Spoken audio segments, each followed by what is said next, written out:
जल्दी चल, वहाँ पर मार हो रहा है। तभी दूसरा बोलता है कौन लड़ रहा है, फिर तीसरा बोलता है मेन कैरेक्टर चेन और फेंग के बीच लड़ाई होने वाली है। दूसरे सीन में दिखाया जाता है जहाँ पर बहुत सारे डिसिपल्स चेन के अपोजिट में खड़े होते हैं और पीछे से कोई बोलता है आखिर कैसे, आखिर चेन इतनी जल्दी बेड से कैसे उठ गया। जब मैंने हमला किया था तब उसके सारे मेडियंस पूरी तरह से डिस्ट्रॉय हो गए थे और वह एक अपंग के अलावा और कुछ भी नहीं था। क्या वो नाटक कर रहा है या सच में ठीक हो गया। तभी उनमें से एक डिसिपल बोलता है ये लड़का मरते मरते बचा, आखिर कैसे इस तरह की चोट से वो उभर पाया और अब वो लड़ने आया है। तभी एक और डिसिपल बोलता है मैंने सुना है हमारे मेन कैरेक्टर चेन ने फेंग की बेइज्जती कर दी है। अगर ये पहले होता तो फेंग की फट जाती और अब चेन की कल्टीवेशन जाने के बाद मुझे नहीं लगता कि फेंग मेन कैरेक्टर को छोड़ेगा। दूसरे सीन में हमारा चेन एक फनी सा फेस बनाकर सोचता है क्या ये बॉडी का ओनर इतना बुरा था। इन सब के संबंध मुझे ठीक नहीं लग रहे हैं। तभी एक डिसिपल हमारे मेन कैरेक्टर के पास बढ़ते हुए बोलता है चेन तुम अब वो नहीं हो जो पहले बनते थे। क्या तुम्हें अब भी लगता है कि तुम कोर डिसिपल की पोजीशन को होल्ड करते हो।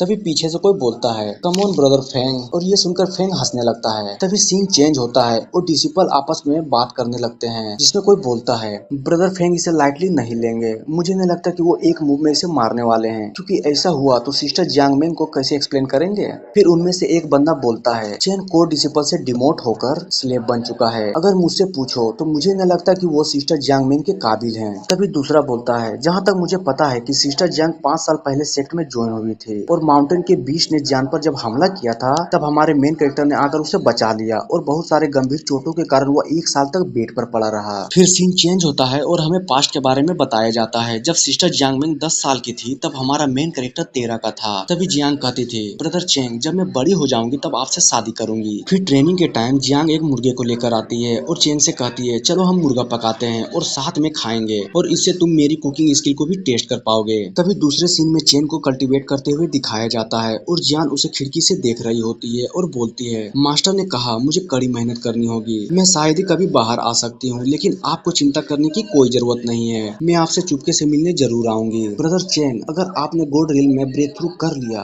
तो मैं अपने मास्टर से हम दोनों की शादी के लिए कहूंगी। फिर सीन चेंज होता है और हम प्रेजेंट में आते हैं जहाँ फेंग सोच रहा होता है अगर मैंने चेन को डिफीट कर दिया तो सिस्टर जियांग मुझे भी नोटिस करेगी और हम साथ रह पाएंगे और इतना सोचकर वो चेन पर अटैक कर देता है। चेन बोलता है ओह तो तुम मरना चाहते हो और एक नॉर्मल पंच फेंग को मारता है जिससे वो उड़ते हुए वॉल पर जाकर टकराता है। ये देखकर सभी डिसिपल्स की गांड फट जाती है क्योंकि फेंग हार चुका था। तभी एक डिसिपल बोलता है मुझे नहीं लगता कि चेन ट्रिपल हुआ है। सीन चेंज होता है और चेन सोचता है क्या ये कह कर लेने के लिए काफी था, चलो दूसरा कौन है। तभी सारे डिसिपल्स में से एक डरते हुए बोलता है भाई मेरा इन सब से कोई लेना देना नहीं था इसलिए मुझे भूल जाओ और घुटने में आकर चेन से बोलता है मुझे इन सब के बारे में कुछ भी नहीं पता। सीन चेंज होता है तभी वहाँ कुछ और डिसिपल्स आते हैं और उनमें से एक बोलता है आखिर यहाँ चल क्या रहा है, तुम सब भीड़ लगाकर क्यों खड़े हुए हो। तभी एक डिसिपल उनमें से कहता है ब्रदर हान हमारे मेन कैरेक्टर ने कहा कि ले ली है फेंग की। तभी हान बोलता है क्या और फेंग की ओर देखता है जिसकी बुरी तरह से बजी पड़ी थी और उसके पास जाकर चेक करता है तो पता चलता है